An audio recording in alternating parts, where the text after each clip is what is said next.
കൂട്ടുകാർ പറയും, നമ്മൾ ഇപ്പോൾ ഏതു ലോകത്താണോ അതിൽ എൻജോയ്മെന്റിന് യാതൊരു കുറവുമില്ല. ഇവിടെ നമ്മൾ കാണുന്നതിലെല്ലാം ഒരുപാട് കാര്യങ്ങൾ മറഞ്ഞിരിപ്പുണ്ട്. അതിലെ രഹസ്യത്തെ തേടി പുറപ്പെട്ടിരിക്കുകയാണ് നമ്മുടെ കഥയുടെ മുഖ്യമായ കഥാപാത്രം നേഹ. അവൾ ചമത്കാർ ഗണ്ണിനെ തേടി പുറപ്പെട്ടിരിക്കുകയാണ്. ചേട്ടാ, ചമത്കാർ ഗണ്ണിനൊരു ടിക്കറ്റ് തരൂ. ചമത്കാർ ഗണ്ടോ? ദേ നോക്ക്, അങ്ങനെ ഒരു സ്ഥലം എവിടെയും ഇല്ല. അല്ല, എന്തില്ലാന്ന്? അത് നഗർപാടയ്ക്ക് മുൻപിലുണ്ടല്ലോ, ആ സ്ഥലമാണ്. അല്ല, നഗർപാടയ്ക്ക് മുൻപിൽ വെറും കാടാണുള്ളത്, വേറെ ഒന്നുമില്ല. കണ്ടക്ടർ പറഞ്ഞത് കേട്ടതും നേഹ അല്പം പേടിച്ചുപോയി. പക്ഷെ ഇതിൽ അവളുടെ തെറ്റൊന്നുമില്ല.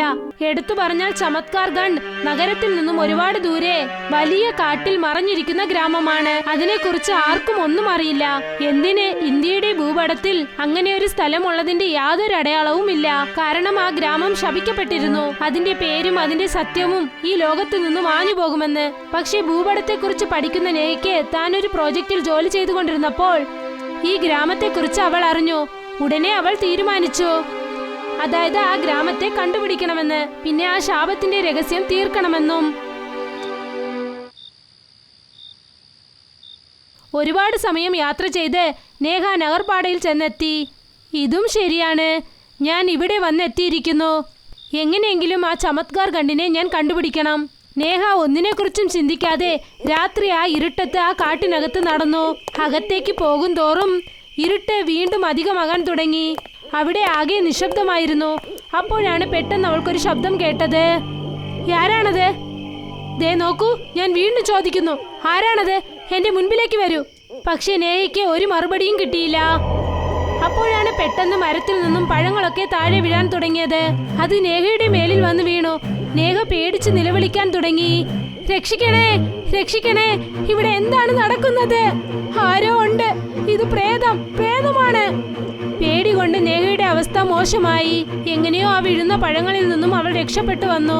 ഇതിനിടയ്ക്ക് സംസാരിക്കുന്ന ഒരു കാക്ക അവളുടെ അടുത്തേക്ക് പറന്നു വന്നു. ആ കാക്ക വന്നതും തന്നെ പഴങ്ങൾ വീഴുന്നത് നിന്നു. വല്ലാത്ത അഹങ്കാരിയാണ് നീ. നിനക്ക് സംസാരിക്കാനാകുമോ? ഞാൻ വിചാരിച്ചാൽ ഇപ്പോൾ തന്നെ നിന്നെ ഈ കാട്ടിൽ നിന്നും ദൂരെ എറിയാനാകും. ഞാൻ ഈ കാട്ടിന്റെ കാവലാളിയാണ്. പക്ഷെ അതിനു മുൻപ് എനിക്കൊരു കാര്യം അറിയണം. നീ ഇവിടെ എന്തിനാണ് വന്നിരിക്കുന്നത്? കാക്ക സംസാരിക്കുന്നത് കണ്ടിട്ട് അവൾ വീണ്ടും പേടിച്ചു. എന്നിട്ട് അവൾ വളരെ ധൈര്യത്തോടെ ആ കാക്കയോടെല്ലാം പറഞ്ഞു, ദേ നോക്ക്, ഇവിടെ ചമത്കാർ ഗണ്ടെന്നൊരു ഗ്രാമമുള്ളത് എനിക്കറിയാം. അത് ശാപം കാരണം ബാധിക്കപ്പെട്ടിരിക്കുകയാണ്. ഞാൻ ആ ഗ്രാമം കണ്ടുപിടിക്കാൻ ആഗ്രഹിക്കുന്നു. പിന്നെ അത് ഇന്ത്യയുടെ ഭൂപടത്തിൽ അതിന്റെ സ്ഥാനം നൽകണമെന്ന് ആഗ്രഹിക്കുന്നു. നേഹ പറഞ്ഞത് കേട്ടിട്ട് ആ സംസാരിക്കുന്ന കാക്ക അവളെ വിശ്വസിക്കാൻ തുടങ്ങി. അതിന് നേഹയുടെ ഉദ്ദേശം ശരിയാണെന്ന് തോന്നി. അത് ശാന്തമായി പറന്നു ചെന്ന് നേഹയുടെ തോളത്തിരുന്നു. എന്നിട്ട് മന്ത്രങ്ങൾ പറയാൻ തുടങ്ങി. ഓം ബോക്കല്ല നമഃ, ഓം ബോക്കല്ല നമഃ. അപ്പോഴാണ് വേഗത്തിൽ കാറ്റ് വീശിയത്. നേഹ നോക്കിയപ്പോൾ അവളുടെ കാലിനടിയിൽ വൃത്തം പോലൊരടയാളം താനെ ഉണ്ടാകാൻ തുടങ്ങി. പിന്നെ കുറച്ചു സമയത്തിനകം തറയിൽ ഒരു കതക് തുറന്നു. നേഹ ആ കാക്കയോടൊപ്പം താഴേക്ക് പോയി. ഇവിടെ എന്താണ് സംഭവിക്കുന്നത്? കുറച്ചു സമയത്തിനകം നേഹ വലിഞ്ഞ് ഒരു സ്വർണ്ണ ഭൂമിയിൽ ചെന്നെത്തി. അവൾ നോക്കിയപ്പോൾ അവൾ ചമത്കാർ ഗണ്ടിൽ ചെന്നെത്തി. എല്ലാ വശത്തും പശ്ചിമ നിറഞ്ഞിരുന്നു. നീല നിറത്തിലുള്ള നദികളുണ്ടായിരുന്നു. പക്ഷികളും മൃഗങ്ങളും പാടിക്കൊണ്ടിരുന്നു. അതിശയിപ്പിക്കുന്ന ഗ്രാമം പോലെ തോന്നി. അല്ല, എന്താ ഇത്? ഞാൻ എത്തിക്കഴിഞ്ഞു. ഹേ, വിജയിച്ചു. അത്ര വലുതായിട്ടൊന്നും നീ ഇപ്പോൾ സന്തോഷിക്കണ്ട. മറന്നു കളയല്ലേ നീ ഇവിടെ എന്തിനാണ് വന്നതെന്ന്. ശരി, മറക്കില്ല. ശരി, വാ, നമുക്ക് ജോലി തുടങ്ങാം. നേഹ ആ കാക്കയോടൊപ്പം ചേർന്ന് തിരയാൻ തുടങ്ങി. അപ്പോഴാണ് ഒരു യൗവനക്കാരനെ കണ്ടത്. അല്ല, ദേ നോക്ക്, അവിടെ ആരോ ഉണ്ട്. ഇവിടെ നോക്കൂ, കേൾക്കാമോ? നേഹ അവിടെ നിന്നും അയാളുടെ അടുത്തേക്ക് ഓടി. എന്നിട്ട് അവൾ ഞെട്ടിപ്പോയി. അയാൾ ഒരു വീൽ ചെയറിൽ ഇരിക്കുകയായിരുന്നു. അദ്ദേഹത്തിന് പാതി കൈയും പാതി കാലുമില്ല. അംഗവൈകല്യം ഉള്ളതുപോലെ തോന്നിയില്ല. പക്ഷെ എങ്ങനെയാണെന്നാൽ കാറ്റത്ത് അദ്ദേഹത്തിന്റെ ശരീരം മാഞ്ഞുകൊണ്ടിരുന്നു. സർ, നിങ്ങൾക്ക് എന്തെങ്കിലും രോഗമാണോ? നേഹ വളരെ വിഷമത്തോടെ ആ ചോദ്യം ചോദിച്ചു. പക്ഷെ അയാൾ ഉത്തരം പറഞ്ഞതും നേഹ വീണ്ടും ഞെട്ടിപ്പോയി.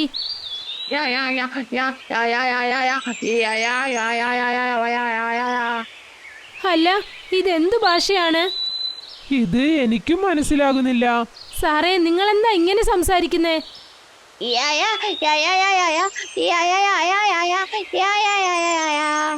ഇതൊക്കെ എന്താണെന്ന് ഞാൻ എങ്ങനെ മനസ്സിലാക്കാനാ? അപ്പോഴാണ് പുറകിൽ നിന്നും ഒരു വയസ്സായ ശബ്ദം കേട്ടത്. അത് ഞാൻ പറയാം. നേഹ തിരിഞ്ഞു നോക്കി. അവളുടെ പുറകിൽ 10 വയസ്സ് കുട്ടി നിൽക്കുന്നുണ്ടായിരുന്നു. പക്ഷെ ആ കുട്ടിയുടെ മുഖം വയസ്സായ ആളെ പോലെ ചുളുങ്ങിയതായിരുന്നു. സ്വരവും വയസ്സായവരുടെ ശബ്ദം പോലെ ആയിരുന്നു. അനിയ, നീ എന്താ ഇങ്ങനെ ഇരിക്കുന്നേ? പിന്നെ ഇയാൾ ഏത് ഭാഷയിലാ സംസാരിക്കുന്നേ? അദ്ദേഹം കുട്ടികൾ സംസാരിക്കുന്ന ഭാഷയിലാണ് സംസാരിക്കുന്നത്. എന്ത്? കുട്ടികളുടെ ഭാഷയോ? അതെ, കുട്ടികളുടെ ഭാഷ. അതെന്താണെന്നാൽ പല വർഷങ്ങൾക്ക് മുൻപ് ഈ ചമത്കാർ ഗണ്ടിൽ ഒരു രാജാവ് ഉണ്ടായിരുന്നു.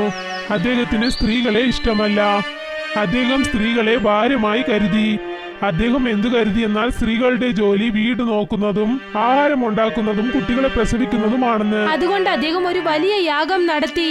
അതായത് ഈ ഗ്രാമത്തിൽ ഒരു പെണ്ണ് പോലും ജനിക്കരുതെന്ന്. എന്ത്? പിന്നെ എന്താണ് ഉണ്ടായത്? നിങ്ങളുടെ അവസ്ഥയ്ക്ക് ഇങ്ങനെയാ മാറിയത്? രാജാവ് ആ യാഗം ചെയ്യുമ്പോൾ ഒരു മന്ത്രം മാത്രം അദ്ദേഹം തെറ്റായി പറഞ്ഞു. അത് കാരണം ഈ പ്രകൃതി ഈ ഗ്രാമത്തിനെ മൊത്തം ശപിച്ചു. ഇവിടെ എന്താണ് നടക്കുന്നത്? പ്രകൃതിയുടെ ശക്തി മാറ്റാൻ നീ ആരാണ്? പറ്റില്ല, എനിക്കിത് സമ്മതിക്കാനാകില്ല. നിനക്ക് സ്ത്രീകളെ ഇഷ്ടമല്ലേ? നോക്കിക്കോ ഈ ഗ്രാമത്തിന്റെ അവസ്ഥ എന്താകാൻ പോകുന്നുവെന്ന്. ഞാൻ ശപിക്കുകയാണ്. ഈ ഗ്രാമത്തിന്റെ സമയം തലകീഴായി ഓടാൻ പോകുന്നു. ഇവിടെ വയസ്സായ കുട്ടികൾ ജനിക്കും. യൗവനക്കാരൊക്കെ കാറ്റത്ത് മറയാൻ തുടങ്ങും. ഇവിടെ കല്യാണവും നടക്കില്ല, കുടുംബങ്ങളും കാണില്ല, ആരുടെ വംശവും വളരില്ല. നീ വിഷമിക്കും, ഒരുപാട് വിഷമിക്കും. ഈ രീതിയിൽ രാജാവിന് കൊടുത്ത ശിക്ഷ ഈ ഗ്രാമത്തിനെ മൊത്തം ബാധിച്ചു.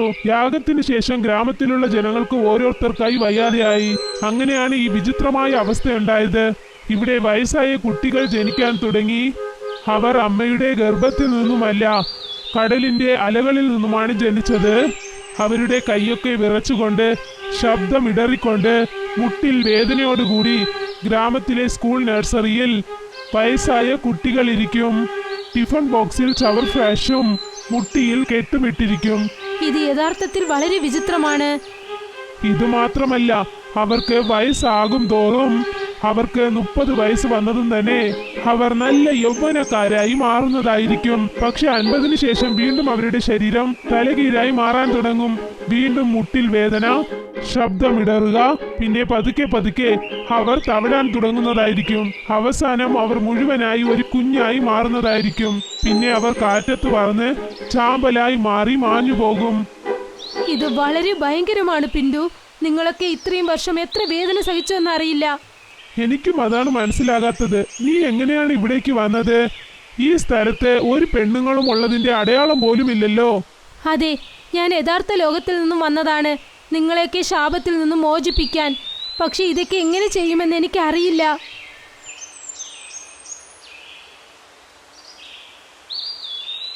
എന്നുവെച്ചാൽ? അത് ഞാൻ പറയാം. അങ്ങനെ ഞങ്ങൾ ശാപത്തിൽ നിന്നും മോചിക്കപ്പെടണമെങ്കിൽ അതേ യാഗം വീണ്ടും ചെയ്യേണ്ടതായിരിക്കും.